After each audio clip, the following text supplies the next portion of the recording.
Assalamualaikum, halo guys. Jalan yang menuju ke Kawah Galunggung, alhamdulillah sudah di hot mix ya. Berapa bulan ke belakang masih hancur, sekarang alhamdulillah. Mulai dari pintu gerbang karcis tiket masuk perhutani, jalan udah di hot mix. Yang di bulan-bulan kemarin ini bener-bener hancur mina. Sekarang alhamdulillah. Mungkin ada perhatian nih, camping ground nih. Alhamdulillah saya telah berada di Tambakan Galunggung, Kawah Galunggung.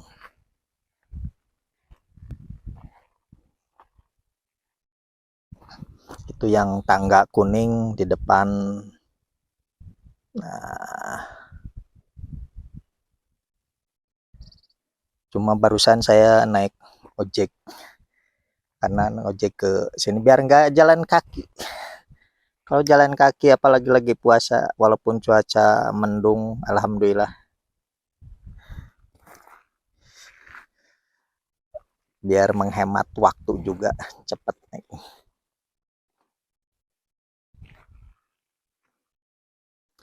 Ini kondisi longsoran yang mungkin 2 minggu ke belakang ya. Terjadi longsoran lumayan, ya suaranya sampai kedengaran ke desa di bawah gitu. Lumayan bikin galau karena gugurannya lumayan banyak.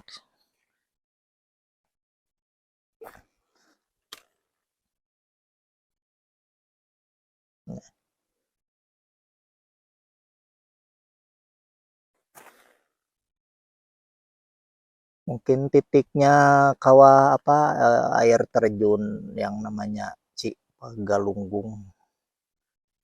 Ada Curug Galunggung. Nah ini yang longsoran tuh sebenarnya Curug Cibanjaran nih yang terlihat nih.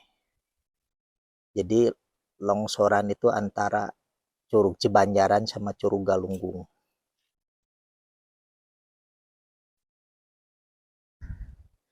Sudah lumayan menutup lebih dari setengahnya ini ya.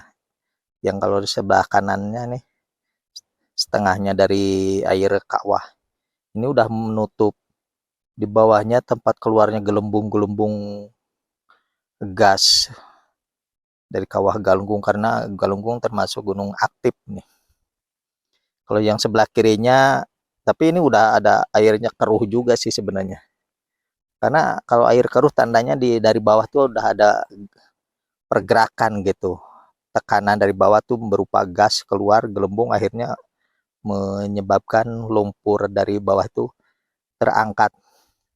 Kalau dulu kan selagi masih ngerendam, ini airnya ngerendam pegunungan yang di tengah itu. Nah ini gunungannya ini dulu kan terendam nih, sampai saya juga berenang ke tengah itu. Di ujung gunungan itu mungkin setinggi 2 meter airnya tuh. Sekarang ya inilah gitu. Jadi nambahnya tanah di bekas longsoran itu makin mengurukin ini lubang kawah gitu, kawah Galunggung. Ini mempercepat untuk meletusnya Gunung Galunggung sebenarnya. Karena seolah-olah lubang gas keluar tekanan dari bawah itu tertutup oleh tanah ini, longsoran ini gitu. Kalau dulu kan air ngerendam agak lumayan tinggi, jadi si itu gas keluar terus melalui air kan, bisa bergelembung-gelembung gitu. Kalau sekarang udah tertutup oleh tanah, jadi membuat tekanan makin berat, gas keluar, akhirnya ya tunggu berapa puluh tahun lagi bakal meletus lagi Gunung Galunggung. Yang saya perkirakan lubang bakal gitu untuk letusan ini sebelah sini nih, depan saya ini nih. Karena waktu kemarin-kemarin saya lihat di sini ada keluar asap sebenarnya, terus di sini lumayan gelembung-gelembung udara gas dari bawah itu lumayan luas lah istilahnya. Jadi sebelah kanan kalau kita dari tangga ke sebelah kanan ini calon bakal lubang untuk meletus lagi nanti gitu. Sekarang udah mulai tertutup, akhirnya makin lama kan tekanan makin berat, ya udah nunggu meletusnya saja gitu. Walaupun saya keinginannya dulu tuh si kawah galunggung ini biar terendam gitu, biar sampai luas lah istilahnya, jangan sampai kayak gini.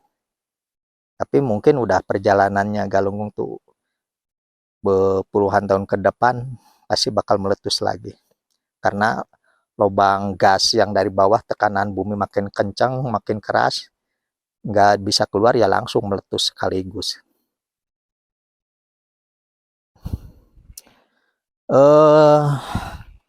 Dulu pernah saya ngobrol gini sama orang tua, tapi maksudnya bapak-bapak gitu yang udah tahu keadaan Galunggung sebelum Galunggung tahun 82 meletus itu. Di sebelah sana kan ada warung-warung itu yang terlihat. Nah dulu di sebelah situ di bawahnya itu bekas lubang letusan Gunung Galunggung sebelum tahun 82. Jadi ini yang sekarang ini kan letusan tahun 82, lubang segini. Kalau dulu di sebelah sana gitu, posisi lubang kawah Galunggung. Dan ada lagi kawah purba yang di atas di puncak itu ya. Cuma ini lagi tertutup oleh awan, jadi kita nggak bisa lihat ke puncaknya Galunggung. Di atas tuh ada bekas kawah purba, istilahnya bekas letusan zaman dulu, mungkin ya masih tahun 800-an atau berapa gitu. Tuh pernah meletusnya tuh. Yang pertama yang purbanya gitu. Kalau yang ini yang baru ini masih pasirnya masih banyak, luas segini luasnya dari 82 gitu. Kalau dulu di sebelah sana tuh. Dulu tuh pernah ada kawah juga karena disebutnya ini dulu tuh Gunung Jadi. Jadi dari sini ke tempat saya pijak ke depan sana itu berupa gundukan gitu. Berupa gundukan disebutnya Gunung Jadi gitu. Karena kalau dulu itu kakek saya pernah tahun 65-an di sini tempat berburu gitu. Karena dari sini ke arah longsoran itu berupa bukit gitu. Sekarang berlobang karena itu waktu letusan tahun 82 dampaknya jadi lubang seperti ini, lubang kawah seperti ini. Lumayan luas lah letusan gunung waktu meletusnya tahun 82 ini. Entah berapa hektar ini keseluruhannya.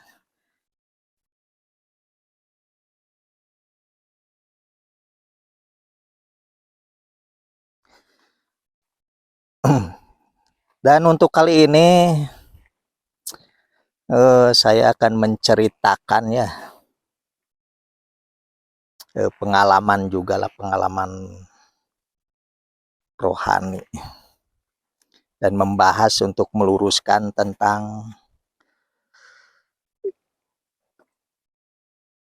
sejarahnya Ibu Ratu Bilqis ya. Nah di depan saya itu dikit dari celah yang ada yang musola kelongsoran itu ada Curug Galunggung. Jadi ada Curug Agung Galunggung dan ada Curug Galunggungnya gitu ya. Yang Curug Galunggung itu yang di depan saya ini nih. Kalau yang Curug Agungnya sekarang orang sini baru menamai gitu, ada Curug Agung. Itu yang pembuangan dari kawah di pintu air di belakang sebelum naik ke tangga biru itu.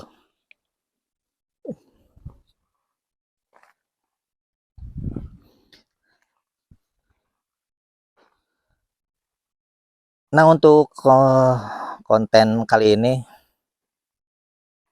saya akan menceritakan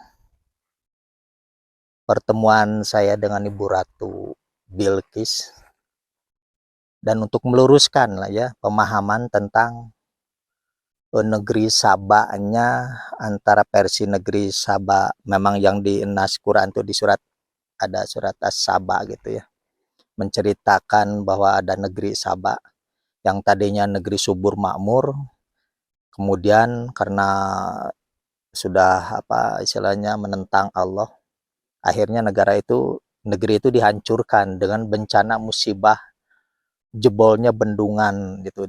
Itu negeri Sabah berada di Yaman. Nah, ini yang mau saya ceritakan masalah Ratu Bilqis dengan Nabi Sulaiman. Karena memang di surat An-Naml itu dikatakan bahwa begitu infeksi pasukan Nabi Sulaiman itu, yang nggak terlihat itu burung hudhud. Jadi burung hudhud ini nggak ada di dalam barisan pasukan gitu. Begitu ditunggu, tahu-tahu burung hudhud datang langsung melaporkan gitu bahwa ada satu negeri penyembah matahari gitu yang dipimpin oleh perempuan. Yang di kemudian hari cerita di situ kan, di kemudian hari cerita itu ratunya namanya Ratu Bilqis. Nah, yang akan saya luruskan antara kisah Ratu Bilqis dan negeri Sabanya zaman Nabi Sulaiman sama Ratu Bilqis dengan negeri Sabah di surat As-Sabah itu beda masa, beda zaman. Karena Nabi Sulaiman itu jadi raja mungkin lahir tahun 980-an sekian ya. Sebelum Masehi itu 985-an sebelum Masehi lahirnya Nabi Sulaiman. Itu yang dipimpin oleh bapaknya itu Raja Nabi Daud gitu yang jadi rajanya. Jadi penyerahan tahta ke Nabi Sulaiman itu tahun 970 sebelum Masehi itu. Nah, yang jadi masalah begitu seolah-olah negeri Sabahnya yang dikisahkan itu negerinya Ratu Bilqis dengan Sabah yang dimaksud di surat Sabah itu beda masanya hampir 200 tahun. Karena negeri Sabah itu ada tahun abad 700-an gitu. Jadi 200 tahun kurang baru ada gitu negeri Sabah. Jadi yang dimaksud oleh burung hudhud negeri Sabah itu sebenarnya bukan negeri Sabah yang belum ada sebenarnya, tapi negeri Sabah yang tidak terlihat karena di negara lain di alam gaib gitu. Jadi Ratu Bilqis ini seorang ratu dari bangsa gaib gitu ya. Bukan negeri Ratu Bilqis yang memimpin negara Sabah yang baru beradanya tahun 700-an gitu. Jadi masanya cukup jauh gitu ya. Hampir 2 abad baru ada negeri Sabahnya yang dikisahkan oleh di surat An-Naml itu. Jadi yang dimaksud Sabah di surat An-Naml itu di zaman Nabi Sulaiman itu, Nabi Sulaiman negeri Sabah yang nggak pernah ke Sabah, istilahnya kalau bahasa Sunda mah tempat yang nggak pernah ke Sabah atau orang manusia berkunjung ke situ satu tempat gitu. Jadi jarang ke Sabah ku manusia. Jadi tempat yang belum terjamah terjelajah oleh manusia. Karena negeri Sabah Ratu Bilqis ini di dunia lain. Bukan suatu negeri yang dohir gitu. Bukan ada. Jadi ini kurun waktu yang sangat jauh sebenarnya. Kalau negeri Sabah yang tadinya subur makmur, iya memang ada. Tapi itu beradanya di abad 700-an gitu. Dan hancurnya bendungan itu di Yaman sekarang, negeri Yaman. Itu tahun 500 setelah Masehi baru ada hancurnya gitu. Bendungan itu kena bencana jebolnya tanggul bendungan di Yaman itu. Ya cikal bakalnya memang di tahun 700-an negeri Sabah itu. Yang benar-benar ada gitu, bisa ditelusuri jejaknya gitu. Cuma yang kalau di sini kan Ratu Bilqis yang zaman Nabi Sulaiman itu dia bukan negeri Sabah yang belum ada gitu. Jadi Ratu Bilqis memimpin negara yang gaib. Jadi sebenarnya Nabi Sulaiman itu ada pernikahan dengan Ratu Bilqis, Ratu gaib. Sepertinya kita ini para pembesar raja-raja di Jogja itu, Hamengku Buwono gitu, itu menikah dengan Ibu Ratu lah istilahnya gitu, penguasa Laut Selatan. Nah ini juga Nabi Sulaiman menikah dengan penguasa Laut Merah, kerajaan Ajrak gitu. Itu bangsa jin di Ajrak. Kenapa saya meyakini itu bahwa ini Ratu Bilqis bangsa gaib? Karena waktu tahun 2004 saya kan 2003 saya itu ya punya guru lah. Guru justru menikah dengan beliau gitu yang dari Ajrak itu. Jadi beliau ada kiriman dari bangsa gaib. Akhirnya mendapatkan ya istilahnya kiriman uang lah karena minta kekayaan, tapi beliau itu memang nikah katanya. Nikah dengan Ratu Bilqis.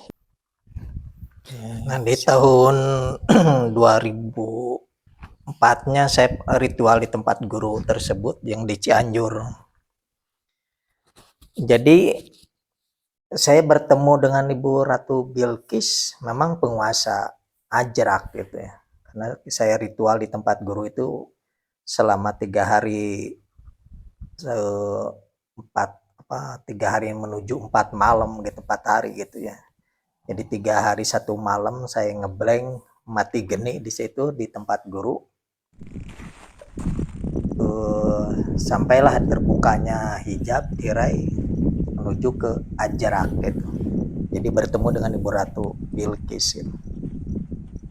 Nah, waktu tahun 2006 ritual lagi di Galunggung sini nih, yang sekarang musolanya udah kelongsoran, saya pernah ritual lagi di situ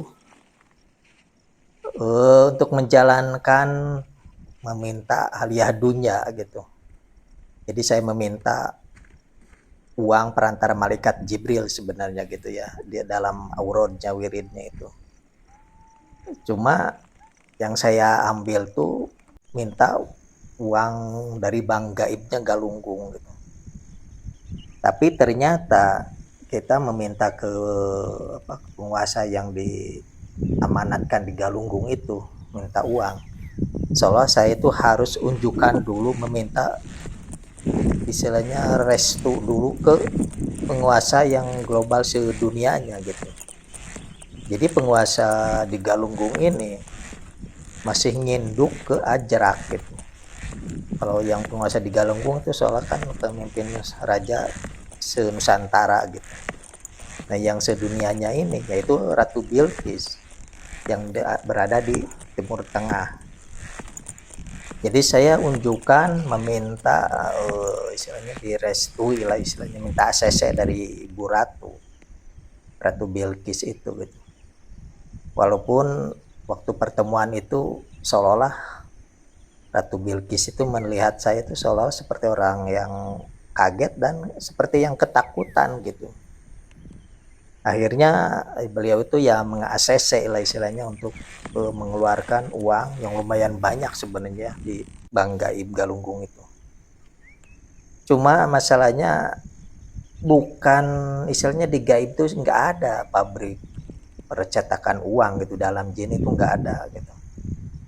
Cuma uang masih ada di dohir dalam kita, mungkin uang yang terpendam, yang memang sengaja disimpan di bunker atau di mana. Tapi bangsa gaib yang jadi kemudian menguasai gitulah sebagai penunggunya gitu. Jadi saya meminta Ibu Ratu Bilqis itu meminta uang yang sebenarnya udah ada di dohir dalam kita, dalam nasrut gitu ya. Tapi yang penunggunya bangsa gaib gitu, yang ditungguin oleh bangsa gaib. Ya kemudian di ACC gitu ya. Permintaan saya itu walaupun belum sempat istilahnya alamat kita waktu itu kan masih istilahnya numpang ya di saudara gitu. Jadi benar-benar kalau kita itu ritual dari rumah pribadi mutlak begitu menuju ke tempat keramat yang diyakini di situ terpendam apa-apa barang atau uang istilahnya. Kalau sudah disuruh pulang ya pulang kembali ke rumah sendiri gitu, ke rumah kita yang itu. Nah, kalau kita nggak punya tempat tinggal yang misalnya punya sendiri, ini yang nganterin dari gaib juga seolah-olah nggak tahu alamatnya, seolah-olah seperti itu gitu.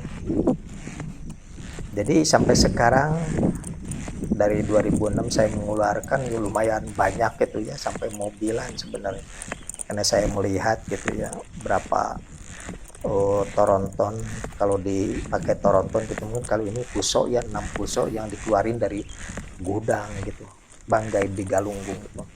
Cuma sampai sekarang nggak bisa dimanfaatin lah istilahnya. Tapi saya tahu bertemu dengan Ibu Ratu Bilqis ya di acara itu gitu. Jadi saya meyakini bahwa Ibu Ratu Bilqis ini bangsa gaib yang dulu pernah nikah ke Nabi Sulaiman. Yang kemudian karena Nabi Sulaiman nikah sama Ratu Gaib dari bangsa jin, kalangan jin, ya otomatis semua pasukan atau rakyat yang mungkin berilmunya di bawahan Ibu Ratu Bilqis ini tunduk Ibu Ratu dan mengabdi ke Nabi Sulaiman sebagai suami dari ratunya gitu, seolah-olah seperti itu. Jadi itu yang saya tahu gitu. Jadi negeri Saba di sini, negeri Saba di alam gaib, bukan negeri Sabanya yang berada di Yaman, itu beda tahunnya gitu. Nabi Sulaiman tahun 900-an sebelum Masehi. Kalau yang negeri Saba yang diceritakan di surat Saba itu tahun 700-an sebelum Masehi. Nah, ini yang mau diluruskan dari masalah Saba dohir sama negeri Saba yang gaib. Kalau negeri Saba yang gaib itu yang versi sesuai dengan laporan burung hudhud gitu, bahwa ada suatu negeri yang dipimpin oleh ratu yang penyembah matahari, karena bangsa jin memang diciptakan dari api gitu ya. Akhirnya menyembahnya seolah menyembah ke situ, unsurnya dia sendiri gitu, sumber apinya gitu. Itu yang sepengetahuan saya tentang negeri Saba Balkis sama negeri Saba yang ada di Yaman. Jadi beda zaman, beda masa, beda wilayah gitu ya. Mungkin dicukupkan sekian dulu dari saya. Wabillahi taufiq wal hidayah. Wassalamualaikum warahmatullahi wabarakatuh.